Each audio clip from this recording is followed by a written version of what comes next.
പ്രയോഗം വീണ്ടും വീണ്ടും വിവാദത്തിലേക്ക് വഴിമാറുകയാണോ എന്ന് ചോദിച്ചു കഴിഞ്ഞാൽ ചിലപ്പോൾ അതിന് സ്കോപ്പ് ഇല്ല എന്നൊന്നും പറയാൻ പറ്റില്ല. 2026 ഓഗസ്റ്റ് 18, അതായത് ഇന്നലെ തിരുവനന്തപുരം സർവകലാശാലയിൽ നടന്ന വിജയ താരകം പരിപാടിയിൽ വൈസ് ചാൻസലർ മോഹൻ കുന്നുമ്പലും നമ്മുടെ governor Rajendra Arlekar Dr. Mohanan was referring to some cockroaches. I don't know in what context he was referring. But among all cockroaches, cockroaches are very commonly found. Can I become a Simham? Lion? That is what probably he mentioned, I think. Can I become a different person? I am not referring to Jantar Mantar, I am not referring to this. I am referring to what I should be. I don't want to be just like other cockroaches. I want to become a different person who will be thinking of other people in the society, who will be thinking of my Kerala state, who will be developing my nation of India. That is what I am thinking differently. പങ്കെടുത്തിരുന്നു. ആ പങ്കെടുത്തിരുന്നപ്പോൾ പറഞ്ഞ വാചകങ്ങൾ ഇത്രത്തോളമാണ്: നമ്മൾ പാറ്റകളാവുകയല്ല വേണ്ടത്, നമ്മൾ ഗർജിക്കുന്ന സിംഹങ്ങളാകണം എന്നാണ് പറഞ്ഞത്. പിന്നെ അതിന്റെ ഒപ്പം തന്നെ, അതായത് നമ്മുടെ ഗവർണർ കൂട്ടിച്ചേർത്തൊരു വാചകമാണ്, ഞാൻ ജന്തർ മന്ദറിലേക്ക് പോവുകയൊന്നും അല്ല കേട്ടോന്ന്, ഇനി ആരും അതെടുത്ത് പറയണ്ട എന്നാണ് പറഞ്ഞിരിക്കുന്നത്.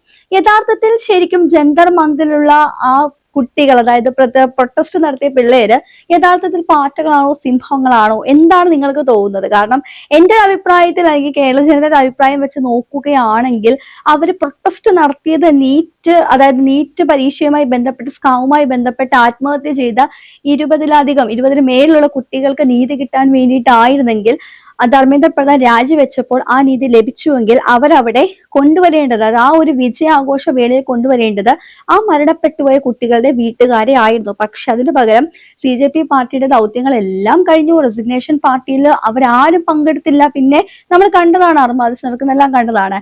ശരി, നമ്മുടെ വിദ്യാർത്ഥികൾക്ക്, അതായത് ഭാവി തലമുറയെ വാർത്തെടുക്കേണ്ടത് നമ്മുടെ ഓരോരുത്തരുടെ ആവശ്യമാണ്.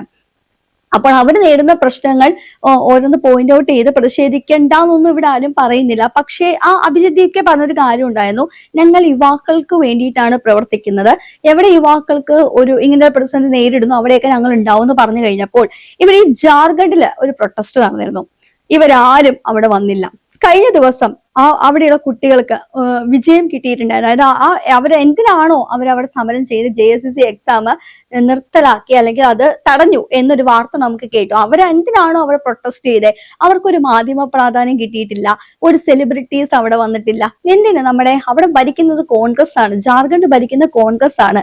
ആ കോൺഗ്രസ് ഇവിടെ ജന്തർ മന്ദറില് പിള്ളേർക്ക് നേരെ പെല്ലറ്റ് ഗൺ യൂസ് ചെയ്തു എന്ന് പറഞ്ഞിട്ട് അവിടെ നടന്ന സംഭവങ്ങൾ ഉണ്ടായിരുന്നു. പെല്ലറ്റ് ഗൺ യൂസ് ചെയ്തു, ലാത്തി കൊണ്ട് അടിച്ചു എന്നൊക്കെ പറഞ്ഞ് എന്തിനാണ് അടിച്ചത്? അമിത്ഷാ മാപ്പ് പറയണം എന്ന് സംസാരിച്ചു കൊണ്ടിരുന്നപ്പോൾ, അതായത് പാർലമെന്റിൽ ഒച്ചയെടുത്ത് അമിത്ഷാ മാപ്പ് പറയണം എന്ന് വാദിച്ചുകൊണ്ടിരുന്നവർ അവര് ഭരിക്കുന്ന ജാർഖണ്ഡില് ഇത്രത്തോളം വളരെ മോശകരമായ സാഹചര്യം ഉണ്ടായിട്ടും, അതായത് അവിടെയുള്ള പിള്ളേര്, അതായത് പ്രൊട്ടസ്റ്റ് നടത്തിയ വിദ്യാർത്ഥികള് യാതൊരുവിധ അടിക്കാനോ ബഹളം വയ്ക്കാനോ ഒന്നും പോയില്ല. വളരെ പീസ്ഫുൾ ആയിട്ടുള്ള ഒരു പ്രൊട്ടസ്റ്റ് തന്നെയാണ് അവിടെ അടങ്ങിയത്. എന്നിട്ടും നിങ്ങൾ ജലപീരങ്കി യൂസ് ചെയ്തു, അവരെ അടിച്ചു, അവരെ ലാത്തി കൊണ്ട് അടിച്ചു. ഇപ്പൊ ജന്തർ മന്ദർ നിങ്ങൾ പോയിന്റ് ഔട്ട് ചെയ്ത് പറഞ്ഞ കുറച്ച് കാര്യങ്ങൾ ഉണ്ടായിരുന്നു. അത് ആൺ പോലീസുകാർ പെണ്ണുങ്ങളെ പോലും വളരെ ക്രൂരമായിട്ട് അടിച്ചു എന്ന് പറഞ്ഞു. എന്താണ് അടിക്കാൻ റൈറ്റ് എന്ന് ചോദിക്കുമ്പോൾ, നമ്മളിപ്പോഴത്തെ ജാർഖണ്ഡിലേക്ക് ഒന്ന് എത്തി നോക്കിയാൽ മതി. ജാർഖണ്ഡിലും ഇതേ ആൺ പോലീസ് ഉദ്യോഗസ്ഥർ തന്നെയാണ് പെൺകുട്ടികളും ആൺകുട്ടികളും എന്ന പ്രായഭേദമന്യേ ലിംഗഭേദമന്യേ അടിച്ചോടിക്കാൻ ശ്രമിച്ചത്. ജലപീരങ്കി യൂസ് ചെയ്ത്, ലാത്തി ചാർജ് കൊണ്ട് അടിച്ചത്, മുടിക്കുത്തിരി പിടിച്ച് വലിച്ചടിച്ചു. ഇങ്ങനെ സംഭവങ്ങളൊക്കെ അവിടെ ഉണ്ടായല്ലോ. എത്ര പെൺകുട്ടികളാണ് അവിടെ മാറിയിരുന്ന് കരയുന്നത്. ഈ വീഡിയോ ഇതൊന്നും കാണാനും കേൾക്കാനും നമ്മുടെ ഇന്ത്യയിലെ പ്രതിപക്ഷ നേതാവ് രാഹുൽ ഗാന്ധിക്ക് ചെവിയുമില്ല, കണ്ണുമില്ല, സംസാരിക്കാൻ വായുമില്ല എന്നാണ് നമുക്ക് പറയാൻ കഴിയുന്നത്. കാരണം ജന്തർ മന്ദറിലെ പരിപാടിക്ക് വേണ്ടി അദ്ദേഹം സംസാരിച്ചു. പാർലമെന്റ് സമ്മേളനത്തിൽ തുടക്ക സമയത്ത് അദ്ദേഹം പാർലമെന്റ് കഴിഞ്ഞിട്ട് അദ്ദേഹം നേരെ പോയത് പ്രധാനമന്ത്രിയുടെ വസതിക്ക് മുന്നിൽ കുത്തിയിരിപ്പ് സത്യാഗ്രഹം നടത്താനാണ്. എന്തുകൊണ്ട്? നമുക്ക് ഡയറക്റ്റ് ജന്തർ മന്ദറിൽ പോകേണ്ട, നമുക്ക് പ്രധാനമന്ത്രിയുടെ വസതി തടയാം എന്ന് പറഞ്ഞിട്ടാണ് അവിടെ പോയിരുന്നത്. അങ്ങനെ അവിടെ പോയിരുന്നപ്പോൾ വലിയ പ്രശ്നമായിട്ടാണ് അദ്ദേഹത്തെ പിടിച്ചു മാറ്റി പോലീസ് അറസ്റ്റ് ചെയ്തുകൊണ്ട് പോയി ഏതാനും നിമിഷങ്ങൾക്കകം അല്ലെങ്കിൽ മണിക്കൂറുകൾക്കകം അദ്ദേഹത്തെ പുറത്തുവിട്ടത്. ഇതെല്ലാം വലിയ വാർത്തയായിരുന്നു. കാരണം എന്താണെന്ന് വെച്ച് കഴിഞ്ഞാൽ, അദ്ദേഹം സംസാരിക്കുന്ന ജന്തർ മന്ദറിലെ പിള്ളേർക്ക് വേണ്ടിയിട്ടാണെങ്കിൽ, കുട്ടികളുടെ ഭാവിക്ക് വേണ്ടിയിട്ടാണെങ്കിൽ, എന്തുകൊണ്ട് അദ്ദേഹത്തിന് സ്വന്തം പാർട്ടി ഭരിക്കുന്ന, കോൺഗ്രസ് ഭരിക്കുന്ന ജാർഖണ്ഡില് ഇത്തരത്തിലൊരു പ്രശ്നം ഉണ്ടായി കഴിഞ്ഞപ്പോൾ മുൻപന്തിയിൽ വന്നില്ല? മാത്രവുമല്ല അവിടെ ഒരു നേഹ എന്ന് പറഞ്ഞ ഒരു വിദ്യാർത്ഥി എയ്സയുടെ ഒരു പ്രവർത്തക കൂടിയാണ് നേഹ. ആ നേഹ അവിടെ ജാർഖണ്ഡിൽ വന്നപ്പോൾ എല്ലാവർക്കും ഭയങ്കര സന്തോഷം. പക്ഷെ പ്രസംഗിക്കാൻ തുടങ്ങി കഴിഞ്ഞപ്പോൾ ആർട്ടിക്കിൾ 370 റിമൂവ് ചെയ്ത് തിരിച്ചു കൊണ്ടുവരുന്ന നേഹ പറഞ്ഞൊരു വാക്കുണ്ടായിരുന്നു. തീർത്തും അപലപനീയമായിട്ടുള്ള കാര്യം തന്നെയായിരുന്നു. നേഹ എന്നൊരു വ്യക്തി അവിടെ അത് പറഞ്ഞപ്പോൾ അവിടെയുള്ള ജാർഖണ്ഡിൽ പ്രൊട്ടസ്റ്റ് ചെയ്ത പിള്ളേര് പറഞ്ഞ ഒരൊറ്റ കാര്യമേ ഉള്ളൂ. എന്താണെന്നറിയോ? കാരണം നിങ്ങൾ ഇത് സംസാരിക്കാനാണെങ്കിൽ നിങ്ങൾ ഇവിടുന്ന് കടക്ക് പുറത്ത് എന്നാണ് പറഞ്ഞത്. കാരണം ഇത് വിദ്യാർത്ഥികളുടെ വേദിയാണ്, ഇവിടെ സംസാരിക്കേണ്ട വിദ്യാർത്ഥികൾക്ക് വേണ്ടിയാണ്, അല്ലാതെ ആർട്ടിക്കിൾ 370 തിരിച്ചു കൊണ്ടുവന്ന് പറയാനല്ല നമുക്ക് വേണ്ടതും, അതല്ല എന്ന് പറഞ്ഞപ്പോൾ നേഹേനെ അവിടുന്ന് പറഞ്ഞു വിടുകയാണ് ചെയ്തത്. നേഹയുടെ മേത്ത്, അതായത് ദേഹത്ത് മഷി വരെ കുറഞ്ഞു വരുന്ന സംഭവങ്ങൾ ഉണ്ടായിരുന്നു. എന്തുകൊണ്ട്? കാരണം വിദ്യാർത്ഥികളുടെ പ്രതിഷേധ വേദിയിൽ ഇത്തരത്തിലുള്ള വർത്തമാനങ്ങൾ അവിടെ പറയേണ്ട കാര്യമില്ല. ഒരിക്കലും ഇവിടെ മഷി കുറഞ്ഞ് ഒഴിച്ചതിന് ന്യായീകരിക്കുകയല്ല ചെയ്തത്. വിദ്യാർത്ഥികളുടെ വേദിയിൽ ഔചിത്യ ബോധമുള്ള വിദ്യാർത്ഥികളാവുകൊണ്ട് ഇവിടെ ആർട്ടിക്കിൾ 370 പറയാൻ വന്ന നേഹയോട് കടക്ക് പുറത്ത് എന്നാണ് പറഞ്ഞത്. ഇതാണ് യഥാർത്ഥ സിംഹങ്ങൾ. അല്ലാതെ ആർക്കോ വേണ്ടി വിദേശ ഫണ്ടിങ് നടത്തി അവിടെ കൂടി ഒരു പ്രൊപ്പഗണ്ടയുടെ ഭാഗമായിട്ട് കൂടി BJP ഭരിക്കുന്ന സ്ഥലങ്ങളിൽ മാത്രം ഇത്തരത്തിലുള്ള പ്രശ്നങ്ങൾ പോയിന്റ് ഔട്ട് ചെയ്ത് മുന്നോട്ട് വരുന്ന ആളുകളെ നമ്മൾ ഒരിക്കലും സിംഹങ്ങൾ നമുക്ക് വിളിക്കാൻ കഴിയുകയില്ല. ഇതാണ് രാജേന്ദ്ര ആർലേക്കർ പറഞ്ഞത്. പാറ്റയാകണോ അതോ സിംഹങ്ങളാകണോ എന്ന് ചോദിച്ചത്. കാരണം സിംഹങ്ങളാകാനായിട്ട് എല്ലാവർക്കും കഴിയുകയില്ല, പാറ്റകളാവാൻ എല്ലാവർക്കും കഴിയും. കാരണം ഒന്ന് കൂടിക്കഴിഞ്ഞാൽ, അതായത് നമ്മുടെ ജഡ്ജി പറഞ്ഞൊരു കാര്യമുണ്ട്, സിസ്റ്റത്തെ കാണുന്നതിന് സമയം കളയുന്ന ചില പാറ്റകളെ പോലെയാണ് യുവാക്കൾ എന്ന് പറഞ്ഞത്. പക്ഷേ അങ്ങനെ പറഞ്ഞത് അതിനെ തെറ്റിദ്ധരിപ്പിച്ച് പല രീതിയിലും വ്യാഖ്യാനിച്ചിരുന്നു.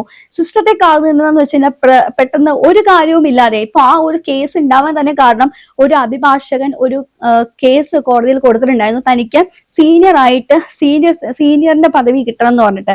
കുറെ ഇങ്ങനെ കേസ്, ആദ്യമേ ആ കേസ് എന്താണ് വിധി പറഞ്ഞില്ല, അങ്ങനെ പിന്നെയും അയാൾ അപ്പീൽ പോയി ഇങ്ങനെ ഇരുന്ന സമയത്താണ് അവസാനം പറഞ്ഞതാണ്, നമുക്ക് സീനിയർ ആയിട്ട് കിട്ടണമെങ്കിൽ നമ്മൾ പ്രാക്ടീസ് ചെയ്യണം. ആ പ്രാക്ടീസ് ചെയ്യാതെ സീനിയർ എന്നൊരു പദവി, സീനിയർ അഡ്വക്കേറ്റ് എന്നൊരു പദവി നമുക്ക് എടുത്ത് കൈ തരാൻ പറ്റുകയില്ല എന്ന് പരാമർശിച്ച സമയത്താണ്, ഇങ്ങനെ ഒരു കേസിന്റെ കാര്യം പരാമർശിച്ച അല്ലെങ്കിൽ ചർച്ച നടന്ന സമയത്താണ് പാറ്റ പ്രയോഗം ഉപയോഗിച്ചത്. പക്ഷെ ഈ പാറ്റ പാർട്ടിയിലെ പല നേതാക്കന്മാർക്കും അഭിജിത് ദീപ്കെ പോലുള്ള ആളുകൾക്കും എന്തുകൊണ്ടാണ്, ഏത് കേസ് നടത്തിക്കൊണ്ടിരിക്കുമ്പോഴാണ് ഇങ്ങനെ പാറ്റ പ്രയോഗം നടത്തിയെന്ന് പോലും പല ആളുകൾക്കും അറിയത്തില്ല. CJP പ്രവർത്തകർക്ക് പോലും അറിയത്തില്ല. നമുക്ക് നേരിട്ട് ഡയറക്റ്റ് കണ്ടറിഞ്ഞ കാര്യം തന്നെയാണ്. അപ്പോൾ ശരിക്കും ആരോ ഒരാൾ പാറ്റ എന്ന് വിളിച്ചു, അപ്പോൾ അതുകൊണ്ട് ഞങ്ങളെല്ലാം പ്രതിഷേധിച്ചു, പാറ്റകളെ പോലെയാണ് ഇവിടെ യുവാക്കളെന്ന് അവർ തെളിയിച്ചു. പക്ഷേ അവർ യഥാർത്ഥത്തിൽ സിംഹങ്ങളാണെന്ന് തെളിയിക്കാനായിട്ട് അവർ മറന്നുപോയി. ഇപ്പോഴും ജാർഖണ്ഡിൽ ഈ ഒരു പ്രക്ഷോഭം നിർത്തിയ കാര്യവും, അതായത് അവർ വിജയിച്ച കാര്യമൊന്നും ഇവിടെയുള്ള കേരള മാധ്യമങ്ങൾക്ക് കാണണ്ട, അറിയണ്ട. കാരണം അവർക്ക് മാർക്കറ്റിംഗ് ഉള്ളത് എന്താണ്, ജന്തർ മന്ദറിലെ പ്രശ്നത്തിന് മാത്രമാണ്. ഇതേ പ്രശ്നം തന്നെ നമ്മുടെ PSC കേരളത്തിൽ നടന്നപ്പോഴും ഉണ്ടായത്. ഇവർക്ക് ആർക്കും ഒന്നും സംസാരിക്കേണ്ട കാര്യമില്ല.